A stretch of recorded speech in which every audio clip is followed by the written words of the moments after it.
मेहनत इतनी खामोशी से करो कि कामयाबी शोर मचा दे। जिनमें अकेले चलने का हौसला होता है, एक दिन उनके पीछे काफिला होता है। कामयाब लोग अपने फैसले से दुनिया बदल देते हैं, जबकि नाकामयाब लोग दुनिया के डर से अपने फैसले बदल देते हैं। जिससे किसी को उम्मीद नहीं होती, अक्सर वही लोग कमाल करते हैं। हेलो दोस्तों, welcome back to my channel. आप देख रहे हैं द सक्सेस। मेरा नाम है रोहन। आज के टॉपिक पे मैं पढ़ाने वाला हूँ आपको सिंधु घाटी की सभ्यता। ठीक है, सिंधु घाटी सभ्यता के बारे में बताएंगे। इसके पहले इतिहास से रिलेटेड 2 वीडियो अपलोड कर दिए गए हैं, जिसमें प्राचीन इतिहास से कुछ बेसिक चीज़ें बताई गई थी, जैसे प्रागैतिहासिक काल, आदि ऐतिहासिक काल या फिर ऐतिहासिक काल वगैरह के बारे में बताया गया था। आज सिंधु घाटी सभ्यता, जो कि आदि ऐतिहासिक काल की सभ्यता है, उसके बारे में बताएंगे। ठीक है, पूरा डीप से पढ़ाएंगे। जैसे यहाँ पे खोज, काल, नामकरण, उद्भव, विशेषता, ये पूरा एक श्रेणी क्रम वाइज तरीके से पढ़ाया जाएगा यहाँ पे। ठीक है, एक बात यहाँ की एक बात वहाँ की नहीं की जाएगी। आपको विधिवत समझ में आ जाएगा, और जब भी आप ऑब्जेक्टिव बनाएंगे पढ़ने के बाद में, तो आप ऑब्जेक्टिव मैक्सिमम से मैक्सिमम बना पाएंगे। ठीक है, बहुत ही अच्छी अनाउंसमेंट मैं वीडियो के बीच में या फिर कभी भी कर सकता हूँ। ठीक है, तो मेरे इस वीडियो में बने रहिए। ठीक है, इस वीडियो को पूरा देखिए आप। वो अनाउंसमेंट मैं कभी भी करूँगा। तो आइए ये वीडियो पहले स्टार्ट करते हैं। ठीक है,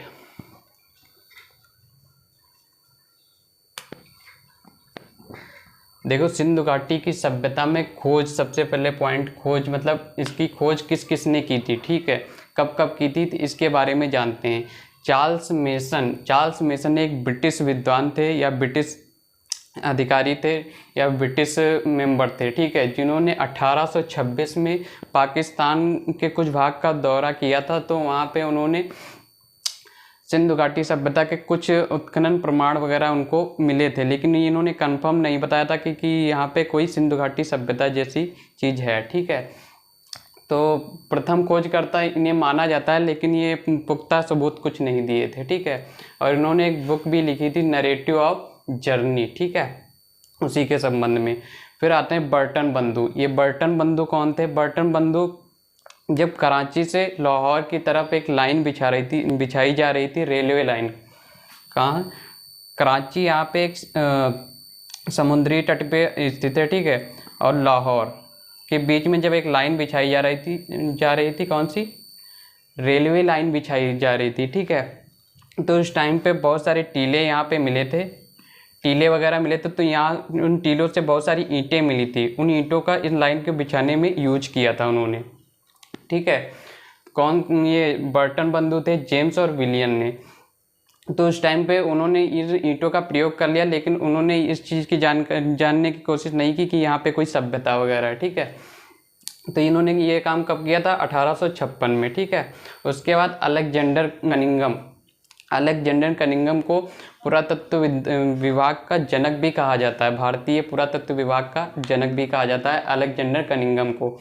इन्होंने 1853 से 1856 के बीच में जानकारी लेने की कोशिश की। इन्होंने बहुत सारी जगहों का भ्रमण भी किया, लेकिन इन्होंने भी पुख्ता सबूत नहीं दिया कि सिंधु सभ्यता के बारे में पुख्ता सबूत नहीं दे पाए। ठीक है, उसके बाद मेन आते हैं सर जॉन मार्शल। ठीक है, इन्होंने 1921 ईस्वी में ये पुरातत्व विभाग के प्रमुख हेड थे, मतलब कि जनक नहीं, ये प्रमुख अध्यक्ष थे पुरातत्व विभाग के, मतलब खुदाई विभाग के। ठीक है, और खुदाई की किसने थी? दयाराम साहनी और राखलदास बनर्जी ने। ठीक है, दयाराम साहनी के समय में सिंधु सभ्यता, और राखलदास बनर्जी के समय में मोहनजोदाड़ो की सभ्यता खोजी गई थी। ठीक है, तो ये यहाँ से बेसिक पॉइंट थे खोज के संबंध में।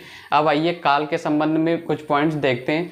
उसके पहले मैंने जो बताया था कि एक बहुत ज़रूरी अनाउंसमेंट आज मैं अपने इस चैनल पे करने वाला हूँ। तो आज की अनाउंसमेंट ये है कि हमारी तरफ पेंटोनिक एक पेन दिया जाएगा उन लोगों को जो मेरे चैनल को सब्सक्राइब करेंगे, और 5 उन लोगों को भेजेंगे जो पढ़ाई लिखाई से रिलेटेड हैं, या फिर पढ़ाई लिखाई कर रहे हैं, या फिर तैयारी कर रहे हैं। ठीक है, वो स्टूडेंट 9th 10th या फिर 11th 12th किसी के भी हो सकते हैं। ये छोटे छोटे से वीडियो हैं, 10-10 15-15 मिनट के। अगर ये देखेंगे तो उनका एक बेसिक स्ट्रांग हो जाएगा, मजबूत हो जाएगा, और उनकी तैयारी भी होती रहेगी। ठीक है, पढ़ाई के साथ में। तो उनको सिर्फ इतना करना है ये 5 लकी ड्रॉ के तहत 5 विनर यहाँ पे कंसीडर किए जाएंगे मंथ के लास्ट में, ठीक है। ये मंथ जैसे स्टार्ट हुआ है जुलाई मंथ, तो जुलाई के लास्ट में 5 विनर यहीं पे अनाउंस किए जाएंगे और उन 5 विनर्स को पेंटोनिक पेन उनके घर पे डिलीवर करवाया जाएगा, ठीक है। उनसे एड्रेस ले लिया जाएगा और ये मैं लाइव अनाउंसमेंट कर रहा हूँ, ठीक है। यहाँ पे कोई मैसेज वगैरह सर्कुलेट नहीं किया गया कि 499 रुपये का आपका वो रिचार्ज वगैरह मिलेगा, ठीक है। उस तरह का अनाउंसमेंट नहीं है, ये लाइव अनाउंसमेंट है और ये मैं करूँगा, ठीक है। आप यकीन मानिए। तो आपको काम सिर्फ इतना करना है, मेरे चैनल को सब्सक्राइब करना है और 5 उन लोगों को भेजना है जो पढ़ाई लिखाई से संबंधित हो। उनसे ये कहना है कि ये मेरे दोस्त का या फिर मेरे जानने वाले लोगों का चैनल है, आप इसे सब्सक्राइब कर लीजिए। बहुत अच्छा चैनल है, पढ़ाई लिखाई से संबंधित चीज़ें इसमें बताई गई हैं, वीडियोज़ हैं, ठीक है। और आपको चैनल सब्सक्राइब करके बेल आइकन प्रेस कर लेना है, वीडियो को लाइक करना और एक प्यारा सा कमेंट करना है, ठीक है। इतना सिर्फ काम करना है, ठीक है। तो आइए काल के बारे में जानते हैं। जॉन मार्शल, देखो यहाँ पे जॉन मार्शल ने, चूँकि ये पुरातत्व विभाग के अध्यक्ष थे, ठीक है, हेड थे, तो वहाँ पे खुदाई वगैरह जो होती थी तो ये मेन अध्यक्ष थे, तो यही सारा कुछ देखते थे। तो इन्होंने जो तिथि निर्धारित की थी वो 3250 से लगा करके 2750 BC, मतलब 3250 ईसा पूर्व से 2750 ईसा पूर्व की तिथि निर्धारित की थी, ठीक है। लेकिन ये तिथि इतनी मान्य भी नहीं थी। उसके बाद DP अग्रवाल जो कि भारतीय थे, ठीक है, इन्होंने कार्बन डेटिंग एक पद्धति आती है, कार्बन डेटिंग के तहत जैसे पुराने जीवाश्म या पुरानी चीज़ों के बारे में पता लगाया जा सकता है कि ये कितनी पुरानी है, ठीक है, कार्बन डेटिंग के तहत। तो इन्होंने कार्बन डेटिंग पद्धति से समय का पता लगाया जो कि 2300 से 1750 BC था, ठीक है। तो इस तिथि को लेकर के बहुत से विद्वानों में बहुत सारे मत थे। तो एक काल निर्धारित किया गया 2500 ईसा पूर्व से लगा करके 1750 ईसा पूर्व, ठीक है। तो इसका काल जो माना जाता है 2500 ईसा पूर्व से लगा करके 1750 ईसा पूर्व, ठीक। इस तरह से काल निर्धारित हो गए, ठीक है। फिर नामकरण आता है, नामकरण के बारे में। तो इसको नाम बेसिकली सिंधु सभ्यता दिया गया था पहले, ठीक है। सिंधु सभ्यता क्यों दिया गया था? सिंधु सभ्यता इसलिए दिया गया था क्योंकि सिंधु नदी के पास में ये सभ्यता अधिकतर विस्तृत फैली हुई थी, ठीक है। इसलिए इस सभ्यता का नाम सिंधु सभ्यता दिया गया था, ठीक है। सिंधु सभ्यता एवं सरस्वती सभ्यता का नाम भी दिया गया, क्यों? क्योंकि यहाँ पे सरस्वती जो नदी थी, ठीक है, उसके किनारे भी ये सभ्यता कुछ जगहों पे फैली हुई थी, लेकिन ये इतनी मान्य नहीं जितनी कि ये सिंधु सभ्यता है, क्योंकि सिंधु नदी के किनारे बहुत सारा क्षेत्र इसका फैला हुआ था, ठीक है। फिर एक हड़प्पा सभ्यता नाम भी दिया गया था, ठीक है। तो ये नामकरण हो गए। अब बात कर लेते हैं उद्भव की। तो यहाँ पे उद्भव में विदेशी मत और देशी मत, ठीक है। विदेशी मत ये थे कि कई सारे विदेशी विद्वानों का मानना था कि ये जो सभ्यता है ये विदेशियों की सभ्यता है, ठीक है। और कुछ देशी मत ये थे कि ये जो सभ्यता है ये देशी लोगों की सभ्यता है, ठीक है। तो विदेशी मत कहने का मतलब है, ऐसे समझते हैं एक फिगर के द्वारा, जैसे कि ये इंडिया है, ठीक है, और ऐसे आएंगे तो यहाँ पे मेसोपोटामिया की सभ्यता, ठीक है, मेसोपोटामिया, ठीक है। मेसोपोटामिया में एक सुमेरियन सभ्यता, ठीक है। और यहाँ पे आ जाएंगे तो मिस्र की सभ्यता नील नदी पे पाई जाती है, ठीक है। तो यहाँ पे सुमेरियन सभ्यता, कौन सी सभ्यता? सुमेरियन सभ्यता के लोग मेसोपोटामिया की जगह पे रहते थे, ठीक है। तो सुमेरियन सभ्यता ही यहाँ पे इन सब जगहों पे पनपी, मतलब कहने का मतलब इंडिया में भी सुमेरियन सभ्यता ही पनपी। इन विद्वानों का मानना था कि जैसे भवन यहाँ पे सुमेरियन सभ्यता में बनाए गए थे, वैसे भवन यहाँ पे इंडिया में भी बनाए गए हैं, ठीक है। तो ये कौन कौन से विदेशी मत के तहत कौन कौन से विद्वान थे जो मानते थे कि ये विदेशी सभ्यता है, ठीक है, सुमेरियन सभ्यता है?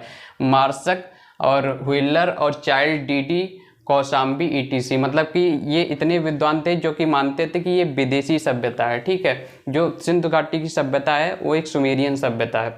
मार्शल, व्हीलर और चाइल्ड डीडी और कौशाम्बी ETC, इन लोगों ने माना कि ये विदेशी सभ्यता है।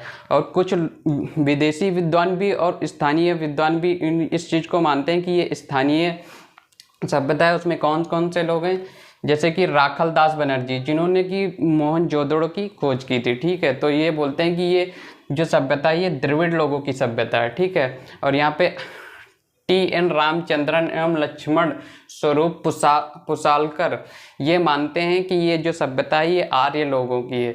लेकिन आर्य लोगों की सभ्यता होती तो ये लोग बेसिकली आर्य लोग फिर झोपड़पट्टियों में क्यों रहते, ठीक है। इनके बारे में बताएगा कि ये शुरुआत में झोपड़पट्टियों में रहे, क्योंकि ये सभ्यता झोपड़पट्टी वाली तो जब सभ्यता है ही नहीं, क्योंकि यहाँ पे मकान वगैरह पक्के मकान बने होते थे, नालियाँ बनी होती थी, 90 डिग्री पे सड़कें मुड़ी हुई होती थी, ठीक है। तो ये इस मत को ज़्यादा लोग नहीं मानते हैं, ठीक है। लेकिन ये रावल दास बनर्जी ने जो मत दिया है द्रविड़ सभ्यता थी, तो इसको थोड़ा बहुत इस पर तवज्जो दिया जाता है, ठीक है। आइए विशेषता के बारे में जान लेते हैं। विशेषताएं क्या थी इनकी। नगरीय सभ्यता, जैसे कि सिंधु घाटी सभ्यता जो थी एक नगरीय सभ्यता थी। कैसे पता चलता है नगरीय सभ्यता थी, क्योंकि यहाँ की जो नालियाँ थी वो क्रम वाइज बनी हुई थी, ठीक है, सुदृढ़ तरीके से बनी थी। और जो यहाँ की सड़कें बनी थी वो 90 डिग्री पे मुड़ती थी। और जो यहाँ के जो घर बने हुए थे वो आयताकार वर्गाकार इस आकार में बने हुए थे। तो इससे पता चलता है कि एक नगरीय व्यवस्था थी, एक व्यवस्थित तरीके की व्यवस्था थी, ठीक है। और कांस्य युगीन सभ्यता, कांस्य युगीन सभ्यता का तात्पर्य यहाँ पे ये है कि उस टाइम पे सबसे पहले तांबे की खोज हुई थी, ठीक है। तांबे और टिन को मिलाकर के कांस्य बनता है, ठीक है।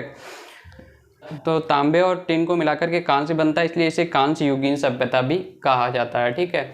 आद्य ऐतिहासिक काल, आद्य ऐतिहासिक काल का मतलब मैंने पिछले वीडियो में पढ़ाया है, ठीक है। आप पिछला वीडियो मेरा देख भी सकते हैं। आद्य ऐतिहासिक काल का मतलब कि इसमें जो साक्ष्य मिले हैं, जो प्रमाण मिले हैं, लिखित प्रमाण या फिर साहित्यिक प्रमाण जो मिले हैं, उन्हें पढ़ा लिखा नहीं जा सका है, ठीक है। चित्रण बना के या किसी भी तरीके से इन्हें पढ़ा लिखा नहीं जा सका है, ठीक है। अब शांति प्रिय, शांति प्रिय का मतलब है कि यहाँ पे कोई युद्ध प्रमाण नहीं मिलता कि यहाँ पे कोई युद्ध वगैरह हुए होंगे, क्योंकि ये लोग बहुत शांति प्रिय तरीके से रहते थे, ठीक है। ऐसा प्रतीत होता है क्योंकि यहाँ पे कोई युद्ध वगैरह के प्रमाण मिले ही नहीं हैं, ठीक है। व्यापार प्रधान, व्यापार प्रधान, अब देखो व्यापार प्रधान ऐसे समझ में आता है क्योंकि यहाँ के लोग जब शहरी थे, ठीक है, तो शहर में अधिकतर व्यापार वगैरह ही होता है, कृषि वगैरह तो नहीं होती है, ठीक है। तो यहाँ पे व्यापार प्रधान थे, ठीक है। अब विस्तृत सभ्यता, और ये जो सभ्यता थी काफ़ी विस्तृत सभ्यता मानी जाती है, ठीक है। राजनीतिक, तो देखो यहाँ पे कोई जब लिखित प्रमाण वगैरह जो मिले हैं, ठीक है, साक्ष्य जो मिले वो पढ़े लिखे नहीं जा सके हैं, ठीक है। तो इसमें राजनीतिक विषय पे भी कुछ ज़्यादा जानकारी उपलब्ध नहीं है यहाँ पे, ठीक है। आर्थिक, तो चूँकि ये देशी और विदेशी दोनों व्यापार करते थे, ठीक है, तो आर्थिक स्थिति इनकी इस प्रकार की थी कि ये देशी और विदेशी दोनों प्रकार के व्यापार वगैरह करते थे, ठीक है। सामाजिक,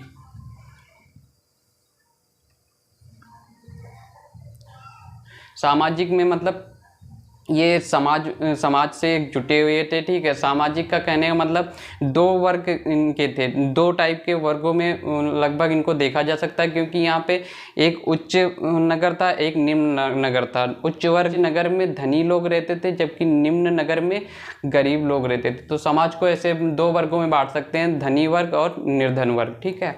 और संस्कृति, संस्कृति में वही जैसे कि इनकी कलाएं वगैरह कहते थे, ठीक है, धातु कला, ये सब इन चीज़ों में पारंगत है, ठीक है, ये सांस्कृतिक के अंदर का आता है, ठीक है। तो यहाँ पे ये सिंधु घाटी की सभ्यता का मोस्टली पार्ट कंप्लीट हो गया। यहाँ पे 2-3 टॉपिक और छूट रहे हैं, मैं अगले वीडियो में कवर कर दूंगा, ठीक है। यहाँ पे कि इसका विस्तार, ठीक है, विस्तार में कहाँ कहाँ तक फैली हुई थी, जैसे दैमाबाद आपका महाराष्ट्र में पड़ता है, और मंड आपका यहाँ पे पड़ता है जम्मू कश्मीर में, और कई सारे क्षेत्र हैं जो एक उत्तर प्रदेश में पड़ता है, बलूचिस्तान में पड़ता है। तो यहाँ फैली थी, और ये 13 लाख वर्ग किलोमीटर में फैली हुई यह सभ्यता मानी जाती है, ठीक है। तो इसके बारे में अगली वीडियो में डिस्कस करेंगे, और इसके स्थलों के बारे में जैसे कि चंदुदड़ो या फिर लोथल या फिर कालीबंगा, ये सारे स्थान हैं, ठीक है। इसके बारे में स्थल हैं, इनके बारे में डिस्कस करेंगे अगले वीडियो में। तो ठीक है, ये वीडियो यहीं पे समाप्त करते हैं। और जो मैंने अनाउंसमेंट की है वो रियल अनाउंसमेंट है, हमारी तरफ से दिया जाएगा, ये श्योर है, ठीक है। एक पेंटोनिक पेन दिया जाएगा जो मेरे चैनल्स को सब्सक्राइब करेंगे और 5 लोगों को भेजेंगे, क्योंकि ये पढ़ाई लिखाई से संबंधित ये चैनल है, ठीक है। तो इस चैनल को सपोर्ट कर सकते हैं, इतना सोचने की बात नहीं है, ठीक है, कि क्यों मैं सपोर्ट करूं, ठीक है। फिर भी अगर आप चाहें तो सपोर्ट कर सकते हैं, अगर मैं अच्छा नॉलेज दे रहा हूं तो क्यों नहीं, थोड़ा तो बनता ही है, ठीक है। तो आप सपोर्ट कर सकते हैं, 5 लोगों को भेजें। अगर आप लकी विनर में अगर 5 लोगों में अगर आपका नाम आता है तो आपके घर पे एक पेंटोनिक पेन हमारी तरफ से गिफ्ट किया जाएगा, ठीक है। Thank you for watching. आज के सेशन में बस इतना ही, धन्यवाद।